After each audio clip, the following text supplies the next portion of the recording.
50 question है तो खत्म हो जाना चाहिए 12.5 घंटे के अंदर। अगर मान लीजिए आप उन क्वेश्चन के अनुसार चले, this is the productive study. आप उस कंटेंट को जब सोचते हैं कि मुझे इसके अंदर ये काम करना है, तो उस चैप्टर के अंदर सारे क्वेश्चन नहीं करने होते, उस चैप्टर के अंदर सिर्फ आधे क्वेश्चन करने हैं। जैसे मान लो 10 क्वेश्चन है तो आप उस चैप्टर में तो आपने 5 क्वेश्चन करने हैं। 5 क्वेश्चन कैसे करने हैं? उन क्वेश्चन पर किताब खोलिए, जैसे मैं बताता हूँ हमेशा, आपकी क्लास ऑफ कॉपी है, आपको कोई ये चीज ढूंढने की आवश्यकता नहीं कि मुझे पढ़ना क्या है, कितनी किताबें और लेकर आऊं, उनके सॉल्यूशन कैसे इकट्ठे करूं, सब कुछ क्लास ऑफ कॉपी में लिखा हुआ है। सिर्फ क्लास ऑफ कॉपी करनी है और कुछ नहीं करना है। आपने अपने चैप्टर का नाम लिखा एक डायरी के अंदर और उसके अंदर लिख दिया कि आज हम ये चैप्टर पढ़ने जा रहे हैं। मान लो आपका आज 10 घंटे पढ़ने का प्लान है, तो 10 घंटे की अगर आपने स्टडी करनी है तो इसका मतलब आपने वो चैप्टर को निकाल लिया कि आज मुझे ये चैप्टर कंप्लीट करना है। उसमें से हमने आधे क्वेश्चंस करने हैं और उस पर आधा घंटा अप्लाई होगा। आपने उनमें से क्वेश्चन को उठाना है, हर क्वेश्चन को देखो, अगर वो मुश्किल क्वेश्चन लगता है तो उसे जरूर हाथ से सॉल्व करो, हाथ से सॉल्व करो। या तो क्वेश्चन हो जाएगा या नहीं होगा। क्वेश्चन हो जाएगा तो उस क्वेश्चन के आगे डेट लिख दो कि मैंने इस दिन, मैंने कहा ना एक डायरी बना लिया, डायरी में आपने लिख दिया कि मैंने इस दिन ये क्वेश्चन कंप्लीट कर लिया। और अगर उस क्वेश्चन में कोई इश्यूज निकल कर आते हैं, कॉन्सेप्चुअल इश्यूज निकल कर आते हैं, तो वो भी इश्यू आपने लिख दिया उसके आगे कि मैंने ये सवाल किया, मुझे इसके अंदर यहाँ इश्यू आ रहे थे, कुछ कॉन्सेप्चुअल परेशानी आ रही थी। फिर उसके बाद आपको अपने मित्रों से, अपने टीचर से, अपने जानकारों से वो क्वेश्चन के अंदर उस कॉन्सेप्ट को एनालाइज करना पड़ेगा। उसके लिए मैं कहूंगा कि क्लास ऑफ कॉपी को पढ़ो, उसमें एग्जाम्पल्स कराते हैं हम लोग किसी भी कॉन्सेप्ट को कराने से पहले, वो एग्जाम्पल्स को पढ़ो, उनको सॉल्व करो। एग्जाम्पल वैसे रिवीजन में नहीं करने होते, जब किसी क्वेश्चन में दिक्कत आती है तो उस वक्त उसके एग्जाम्पल करने पड़ते हैं कि सर ने इस कॉन्सेप्ट को कैसे छोटे छोटे भागों के एग्जाम्पल के साथ कवर किया था, ताकि वो एग्जाम्पल क्लियर हो गए तो बड़ा क्वेश्चन क्लियर हो जाएगा। इसका मतलब एग्जाम्पल वैसे रिवीजन में नहीं आ रही, एग्जाम्पल आर अल्टीमेटली स्टेयर्स। हमने एक सीढ़ी बना रखी, छोटे छोटे एग्जाम्पल पर हम बड़े पर आए। अगर बड़े क्वेश्चन में दिक्कत है तो आप एग्जाम्पल के स्टेयर्स को पकड़ लो ताकि आप अल्टीमेटली उसको समझ जाओ।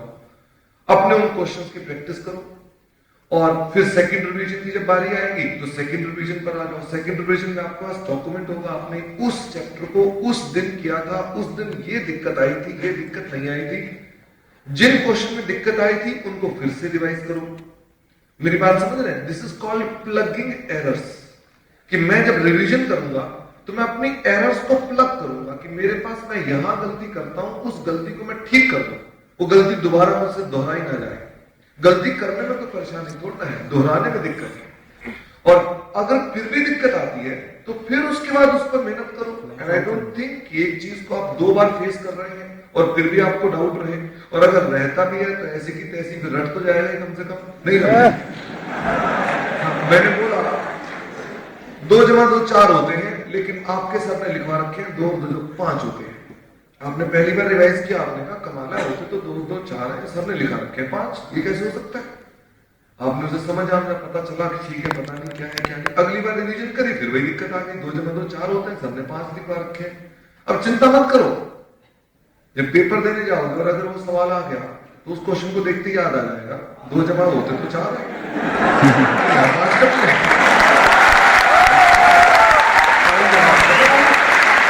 मैंने कहा ना, हमें पास होने से मतलब है एंड रिजल्ट हमारा वहां पर है, हमें अपना गोल वहां रखना है। तो पहली रिवीजन, दूसरी रिवीजन, थर्ड रिवीजन तक आकर या तो मेमोरी में चला जाता है और क्लियर हो जाता है, वो अटकता नहीं है। That gives a confidence which is very important for your revision. Number 2, आप लोग जरा और सोचना, जो आप लोग सीपीटी पढ़े होंगे और चीजें आपने पढ़ी होंगी, इससे पहले भी आईपीसी में भी आपने एग्जाम दिए होंगे, तो उनमें एक चीज नोटिस करना, आप प्रिपरेशन के अंदर एक घबराहट महसूस करते हैं। पता क्या घबराहट होती है? वो ये पता नहीं चल रहा होता कि मैंने जो चैप्टर पढ़ लिया है क्या वो उसमें से क्वेश्चन आएगा तो मैं कर पाऊंगा कि नहीं कर पाऊंगा, ऐसी फीलिंग आती है। क्योंकि तो आपको ये लगता है कि कभी पढ़ा था तो दिक्कतें आई थी, कुछ जगह दिक्कत थी, कुछ जगह नहीं थी, अब पता नहीं आपने डॉक्यूमेंट नहीं किया हुआ अपनी गलतियों को, कहां कहां गलती आई थी। अगर मान लो मैं आपको एक चैप्टर की आपने रिवीजन की, 4 जगह आपको दिक्कतें आई थी, आपने वो लिखी नहीं, तो वो कॉन्फिडेंस नहीं बनने देंगी। आप सेकंड रिवीजन करोगे, फिर सोचोगे पता नहीं कहां कहां दिक्कत थी, कहां कहां दिक्कत नहीं थी। इसलिए आपने अपने पास ये चीज जरूर क्लैरिटी से सोचनी है कि हम हर अपनी रिवीजन को डॉक्यूमेंट करें। और प्रोफेशनल की तो पहचान हर चीज की डॉक्यूमेंटेशन, आप तो ऑडिट करते हो तो डॉक्यूमेंटेशन बनाते हो ना उसकी, अपनी रिवीजन की डॉक्यूमेंटेशन क्यों नहीं? ऑडिट करते हो तो प्लानिंग भी करते हो, रिवीजन की प्लानिंग नहीं करते हो। प्लानिंग करना प्रोडक्टिवली, कितना समय चाहिए उतना समय जरूर देना, कम से कम 2 रिवीजन अपने हाथ से सॉल्व होनी चाहिए, बाकी की रिवीजन रीडिंग से होनी चाहिए। रीडिंग का मतलब ये कि आपने उठाकर उनको सिर्फ रीड करना शुरू कर दिया क्वेश्चन को कि अच्छा इस क्वेश्चन में ऐसा ऐसा था, इस क्वेश्चन में ऐसा ऐसा था, वो आपकी अगली रिवीजन होगी। 2 रिवीजन हाथ से करनी है एग्जाम से पहले। आरटीपी, जो इंस्टीट्यूट का आरटीपी आता है ना, उसे जरूर सॉल्व करके जाना। ऐसा नहीं कि आरटीपी से क्वेश्चन आ जाते हैं, लेकिन उसमें कई इंपॉर्टेंट अमेंडमेंट्स हो सकती हैं, उसमें कोई ऐसे इश्यूज हो सकते हैं जो आप लोगों को बड़े आवश्यक है करने वाले, तो आपने उन अमेंडमेंट्स को जरूर देखकर जाना है, उन इश्यूज को जरूर देखकर जाना है। हो सके जो होना चाहिए भी, पेपर से पहले एक पेपर सजेस्टेड आंसर कोई भी इंस्टीट्यूट का उठाओ और 3 घंटे में सॉल्व करने का प्रयास करो। इससे एक समस्या का हल होता है। जब आप पेपर देने जाते हैं ना, तो अक्सर क्या कंप्लेंट्स बच्चों के दिमाग में आती है, जो सुनने में आती है, सर लिखा ही नहीं जा रहा था, हम घबरा रहे थे कैसे लिखना है उसके अंदर, या पहले क्वेश्चन में बहुत ज्यादा टाइम लग गया, अगले क्वेश्चन में हमारे पास टाइम बहुत कम रह गया। ये बताती है कि आपने रिवीजन तो की थी, लेकिन आपने पेपर एक भी हाथ से सॉल्व नहीं किया, आपकी टाइम मैनेजमेंट पुअर रही। आप मेरी बात समझ रहे हैं? टाइम मैनेजमेंट को स्ट्रॉन्ग करने के लिए फिर से उसकी एक्सपेरिमेंट करो। जरा सोचो, अगर मैं आपको ये कहूं कि हमारा इंडियन क्रिकेट टीम कोई मैच खेलने जा रही है, लेकिन उन्होंने कोई नेट प्रैक्टिस नहीं करी और वो मैच खेलने जा रही है, आपको सुनकर कैसा महसूस होगा? कोई लगेगा ये तो गलत है, चाहे इनको जितना मर्जी खेल चुके हो तब भी नेट प्रैक्टिस करनी चाहिए। हम दूसरों को झटगाइड कर देते हैं। अपनी बारी आती है जो हमारा भी इम्तिहान है, तो क्या हम नेट प्रैक्टिस करके जाते हैं? क्या हम उसके एग्जाम की प्रैक्टिस करते हैं? कहते नहीं नहीं, हमको सब कुछ आता है, महापंडित है। यही दिक्कत है, अपने अपने भ्रम में नहीं जिए, एक पेपर जरूर सॉल्व करना आपने, रिवीजन अच्छे से करें। हालांकि मैंने आपको सब बातें क्लास में बता रखी है, जरा फटाफट से बताओ। पेपर में सबसे पहले बड़े बड़े क्वेश्चन करना, ढूंढना, खुट्टा घर से ले जाना, जो सबसे लंबा क्वेश्चन हो पहले उसे सॉल्व करना। छोटे क्वेश्चन, क्या मैंने गलत कहा? बोलो ना हाँ। जो मैंने गलत कहा तो ठीक जवाब क्या है इसका, कि आपको सबसे पहले छोटे क्वेश्चन करने हैं। क्वेश्चन 1 चाहे आईपीसीसी का हो चाहे फाइनल का, हमेशा छोटा होता है, उसके सब पार्ट होते हैं 4, सबसे पहले उन्हें करो। सर वो हमें आते ना हो तो फिर तुम घर से ढंग से तैयारी नहीं करेंगे। अगर आप पूरी क्लास सब कॉपी हमारी सॉल्व करके जाएंगे, मैं लिखित गारंटी देने के लिए तैयार हूं, बाहर से कुछ नहीं आएगा, चाहे आईपीसीसी है चाहे फाइनल है, बाहर से आपको एक अक्षर भी नहीं मिलेगा। लेकिन ताली वाली नोटबंदी करने के लिए दिल्ली की मैं मना करता हूँ। सर दिल्ली में बच्चे तालियां बजा रहे थे, तो पता क्या लगता है मेरे मन में कि मैं शायद आग में से कूदने वाला हूँ, ये मैं रस्सी में चल के दिखाने वाला हूँ। अब मेरी बात समझिए, ताली का मतलब क्या होता है? ऐसे और नकल उतारना बंद कर दे। मैंने बचपन में मेरी नकल उतार रखी टीचर की, आज उसी का भुगतान कर रहा हूँ। ये एक एस्पेक्ट था। दूसरा एस्पेक्ट जो बड़ा सीरियस मैंने उठाया कि क्या हम लोग अपने पास प्रिपेयर्ड हैं, इंडस्ट्री ओरिएंटेड हैं? हम सीए की डिग्री लेने के बाद क्या हम तैयार हैं? आपको हैरानी होगी, ये मुझे बात कल सुबह आसनसोल और धनबाद में बताई गई। मैंने तुरंत वहां पर हमारे पुलक भट्टाचार्य जी सीएफए को देखते हैं। मेरे पास सीएफए की कम जानकारी है, लेकिन इतना पता है कि आज की कोई भी, आज की एसेंट न्यूज मॉर्निंग में मैंने देखी, उसके अंदर भी मांग आई हुई है सीए प्लस सीएफए। कहते हैं सीएफए साथ में होना चाहिए अगर कोई फाइनेंस की पोस्ट देख रहे हैं। और मेरे पास वो नहीं था, मैंने कल रात को इनको वैसे बोला, मैंने कहा सर सीएफए के लिए अगर पुलक जी से रिक्वेस्ट करो, अगर वो आ सकते हो तो पुलक जी के आज कोर मीटिंग्स से कुछ लिखना, आपको मैंने रिक्वेस्ट करी सर, आपने आकर हमारे लिए आभार व्यक्त किया। मैं आपसे कुछ समय लेना है जिसमें क्योंकि सीएफए को मुझे इतना पता है it's a very good course, बड़ा आवश्यक है आज की डेट में, बट मुझे उसके अंदर कितने पेपर हैं, कितने लेवल्स हैं, ये सब नहीं पता था। मैंने इसलिए आपको रिक्वेस्ट की। पुलक भट्टाचार्य जी हमारी कंपनी के अंदर वाइस प्रेसिडेंट है साहब, और इसी चीज के तो आपको जितना गाइड कर सकते हो गाइड कराएंगे। हाँ ओके तो बोल रहे हैं, लेकिन मेरी बात और सुनो।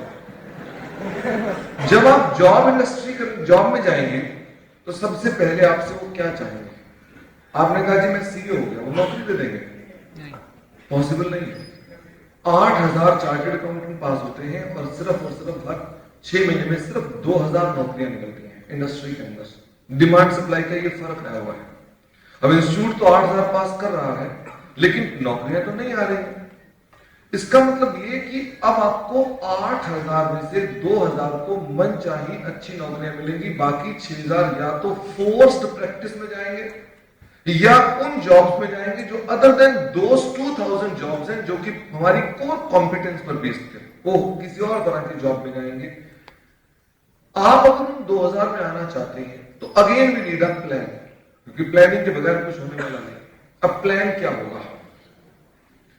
सबसे पहले गिव अ थॉट्स कि आपका कैरियर ऑब्जेक्टिव क्या है। अभी तक हम बात करते पास होने का ऑब्जेक्टिव, कैरियर ऑब्जेक्टिव क्या है? आप सीए बनकर क्या करना चाहते हैं? आप फाइनेंस में जाना चाहते हैं, आप कैपिटल मार्केट में जाना चाहते हैं, आप कोई और बिजनेस में जाना चाहते हैं, आप टीचिंग में जाना चाहते हैं। Teaching is one of the aspect जिसे आपको एक थॉट प्रोसेस रखना चाहिए। आप उन चीजों के ऊपर ये सोचो इंडस्ट्री की मांग क्या है, व्हाट इंडस्ट्री इज आस्किंग। क्या खाली सीए की डिग्री मांगती है? अगर हम फाइनेंस की बात करें तो क्या खाली इधर से नालायक बात करना बंद करेगा? अच्छा हो गए बंद, बाकी चुप रहेंगे ना, बंद हो। बाकी को मौका मिल गया, उन्होंने कहा हम चुप कराते हैं, ना लेना ना देना।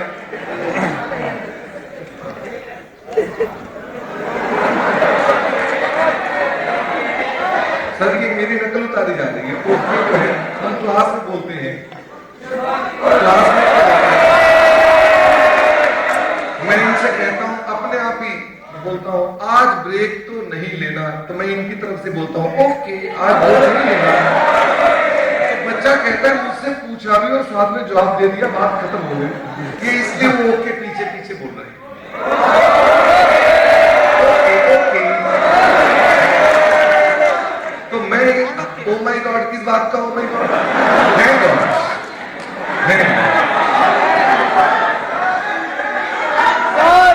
इंडस्ट्री पर आप जब काम करने के लिए उतरेंगे तो इंडस्ट्री की कुछ रिक्वायरमेंट्स हैं। मैं अगर उनको ब्रॉडली क्लासिफाई करूं तो दो प्रकार की रिक्वायरमेंट्स हैं इंडस्ट्री की, जो मैंने भी इस पर मेहनत करी है। Number 1 is technical skill and number 2 is soft skill. Soft skill मतलब आप अपने आप को प्रेजेंट कैसे करते हैं, आप बातचीत कैसे करते हैं, क्या आप कंपनी के अनुसार अपने आप को ढाल पाने में सक्षम है कि नहीं है। ये दो चीजें चाहिए। और बड़ी इंटरेस्टिंग बात है, हम लोग टेक्निकल स्किल सेट अच्छी अटेन करने के बाद समझते हैं कि सॉफ्ट स्किल का मतलब क्या हुआ। हम सीए हैं, नौकरी पे रखो, और हमारा सॉफ्ट स्किल का काम ही नहीं है, वो आता ही नहीं उसके अंदर। बताते हैं 60% तो सॉफ्ट स्किल काम करती है, 40% हमारा टेक्निकल स्किल काम करती है। और हम सॉफ्ट स्किल पर बिल्कुल प्रैक्टिस नहीं करते, ना हम ग्रुप डिस्कशंस करते हैं, ना हम इंटरव्यू कैसे देना है, अपने आप को कैसे प्रेजेंट करना है, इस पर हम काम नहीं करते। तो मैं आपको राय दूंगा कि अगर आप इंडस्ट्री ओरिएंटेड होते हैं तो जिस तरह की फील्ड में जाना चाहते हैं उस तरह का अपना स्किल सेट जनरेट करने का प्रयास करें, सॉफ्ट स्किल्स को देखें। और सीए क्योंकि बहुत बड़ी लाइन है, सीए के अंदर आपके पास आपको कॉस्टिंग पढ़ाई जाती है, आईटी पढ़ाया जाता है, अकाउंट्स पढ़ाया जाता है, लॉ पढ़ाया जाता है, हर एक की आगे फील्ड है। लॉ की प्रैक्टिस अलग चलती है, ऑडिट की प्रैक्टिस अलग है, टैक्स की प्रैक्टिस अलग है। सीए बनने के बाद आपको सबसे पहले कंपनी पूछेगी कि आप किसमें स्पेशलाइजेशन करना चाहते हैं। एंड इन केस हमने कहा जी वो जो मिल जाएंगे उसी में कर लेंगे तो समझ जाते हैं कि अभी इसकी प्लानिंग नहीं है, ये आदमी बाद में बौखला जाएगा अगर इसके थॉट प्रोसेस नहीं है और नौकरी छोड़ देगा। ऐसे लोगों को उठाती नहीं है।